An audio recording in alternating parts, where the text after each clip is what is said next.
دوستو، مدارس یہ دین کے وہ قلعے ہیں کہ جن سے امت میں دین پھیلا ہے۔ یہی وہ مدارس ہیں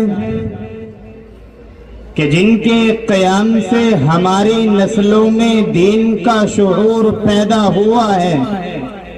اس لیے ہر مدارس دین کا ایک اڈا ہے۔ ان کی حفاظت، دین کی حفاظت۔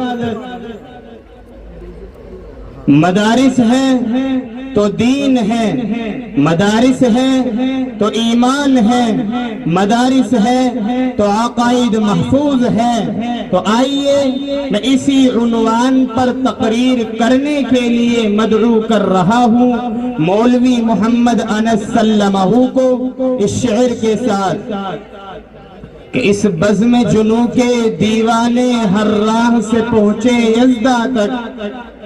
اس بزم جنوں کے دیوانے ہر راہ سے پہنچے یزدہ تک، ہے عام ہمارے افسانے دیوار چمن سے زندہ تک۔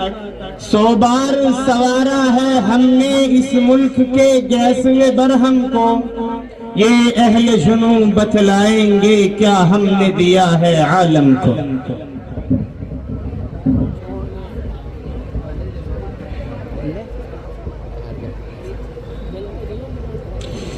حامدا ومسليا أما بعد، قال الله تعالى في القرآن المجيد: أعوذ بالله من الشيطان الرجيم، بسم الله الرحمن الرحيم، وذكر فإن الذكرى تنفع المؤمنين، صدق الله العظيم۔ حکم مستحکم و مخاطبین انجمن، آج لوگوں کا یہ عام خیال ہے کہ مدرسہ ایک مخصوص چہار دیواری کا نام ہے، مدرسہ شاندار عمارتوں کا نام ہے۔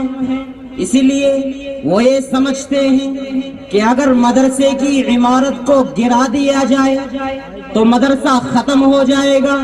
لیکن میں ان کے اس خیال کی پرزور تردید کرتا ہوں اور میں یہ کہتا ہوں کہ اگر مدرسے کی عمارت کو گرا دینے سے مدرسہ ختم ہو جاتا تو جب انگریز ہندوستان آیا اور اس نے ہزاروں مدرسوں کی عمارتوں پر بلڈوزر چلا دیا، مسمار کر دیا، لیکن اپنے سینوں میں علم کی شمع روشن کیے۔ علماء کرام نے کسی درخت کے سائے کے تلے ہی اس قوم و ملت کے نونہالوں کے سینوں کو علم کے چراغ سے روشن کیا، کیونکہ فلک بوس عمارتوں کا نام مدرسہ نہیں، شاندار عمارتوں کا نام مدرسہ نہیں۔ اگر ایسا ہوتا تو ہم اس گود کو اولین مکتب اور مدرسہ نہ کہتے، جہاں بچہ شعور کی آنکھیں کھولتا ہے اور زندگی کے ابتدائی آداب سیکھتا ہے۔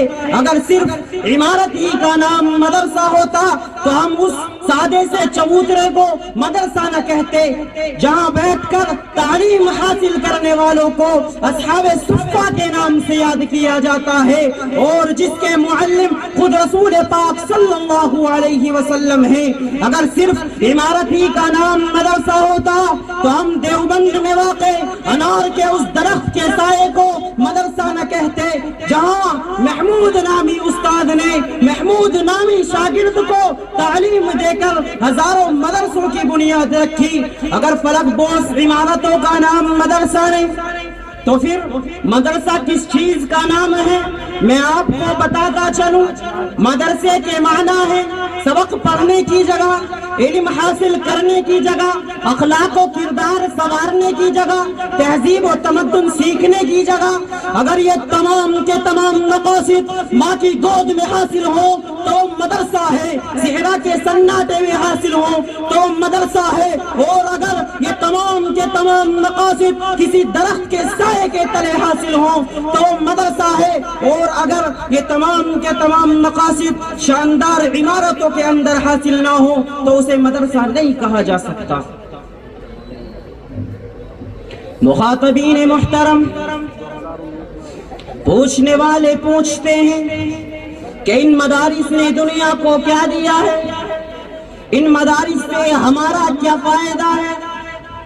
میں یہ بات ڈنکے کی چوٹ پر کہتا ہوں کہ انہی مدارس سے ایسے ایسے رجال کار پیدا ہوئے جن کا قلب و جگر اسلام کی عظمت سے معمور تھا، اور جن کے سینوں میں عشق رسول کی کرنیں جلوہ فگن تھی، اور جنہوں نے اپنی ساری زندگی اسلام کی سربلندی اور اعلاء کلمت اللہ کے لیے وقف کر دی۔ ہاں انہی مدارس سے علماء و انبیاء کے ورثاء اور خلفاء پیدا ہوئے، انہی مدارس سے عوام کو عقائد و عبادات اور حلال و حرام کے مسائل بتانے والے علماء اکرام پیدا ہوئے، انہی مدارس سے اولیاء اتقیاء اور صوفیاء پیدا ہوئے۔ تاریخ شاہد ہے جب کبھی کوئی فتنہ رونما ہوا، جب کبھی اسلام میں تحریف کرنے کی ناپاک کوششیں کی گئیں، تو انہی مدارس سے پیدا ہونے والے علماء اکرام نے اس کی سرکوبی کے لیے تن من دھن کی بازی لگا دی۔ اگر یہ مدارس نہ ہوتے تو شیخ الہند رحمت اللہ علیہ جیسے امام القائدین پیدا نہ ہوتے، اگر یہ مدارس نہ ہوتے تو انور شاہ کشمیری رحمت اللہ علیہ جیسے فخر المحدثین کہاں سے لاتے؟ اگر یہ مدارس نہ ہوتے تو اشرف علی تھانوی رحمت اللہ علیہ جیسے مفکر و مدبر تمہیں کون دیتا؟ اگر یہ مدارس نہ ہوتے تو علامہ عثمانی رحمت اللہ علیہ جیسے خطیب پیدا نہ ہوتے۔ میں یہ کہتا ہوں، یہ سوال قطعاً درست نہیں، سائل کو سوال کرنا ہی نہیں آیا۔ اگر سائل کو سوال کرنا ہی تھا، تم تو غدار بن چکے ہو، تم نے اگرچہ تاریخ کو بھلا دیا لیکن ہمیں اپنے آباء و اجداد کی تاریخ یاد ہے۔ آؤ میں تمہیں بتاتا ہوں کہ ان مدارس نے دنیا کو بے ضمیری اور ایمان فروشی نہیں دی، ان مدارس نے دنیا کو بے شرمی اور بے حیائی کا سبق نہیں پڑھایا۔ ارے ہندوستان میں تجھ سے پوچھتا ہوں کہ تجھے انگریز کی جوتیوں سے اٹھا کر اقتدار پر کس نے بٹھایا؟ تجھے غلامی کے پنجروں سے پرندوں کی طرح پرواز کرنا کس نے سکھایا؟ تجھے قیدی سے شہری اور غیر وطنی سے وطنی کس نے بنایا؟ ہم سے ہماری داستانیں اور کارنامے معلوم کرنے والوں، میں تمہیں کیا بتاؤں اور کہاں تک بتاؤں؟ اگر تم سے ہو سکے تو ہماری داستان افریقہ کے برپا کیے طوفان سے پوچھو، ہماری داستان بالا کوٹ کی پہاڑی سے پوچھو، ہماری داستان شاملی کے میدان سے پوچھو، ہماری داستان عدالت کے کٹہرے سے پوچھو۔ یہ تمام کے تمام تمہیں ہمارے خلوص و وفا کے نغمے سنائیں گے، اور تم ہم سے یہ کہتے ہو کہ ان مدارس نے دنیا کو کیا دیا ہے۔ میں چند باتوں پر اپنی تقریر کو ختم کرتا ہوں۔ وما علینا الا البلاغ۔